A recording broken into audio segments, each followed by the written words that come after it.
ઈશ્વરે આટલા નાના બચ્ચા છે એની માને લઈ લીધી, પણ એની સામે ઈશ્વર એટલો દયાળુ છે કે એને આ બીજી માં છે એ આપી દીધી અને એણે એને સાચવી પણ લીધા છે.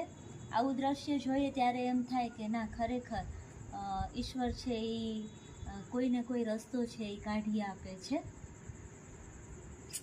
એ દીકરું છે, આ અબોલ જીવ છે એ પણ બીજાના બચ્ચા છે એને આટલો પ્રેમ આપી શકે છે.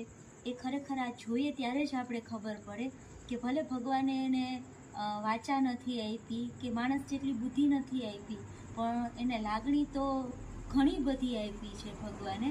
અને એ અમે વારંવાર આવી રીતે જોઈએ છે કે જ્યારે પણ કોઈ નાના બચ્ચા છે કે જેની માં ન હોય એને અમે આવી રીતે બીજી માં પાસે મૂકીએ તો એ એને સરસ રીતે સાચવી લે છે અને મોટા પણ કરી દે છે.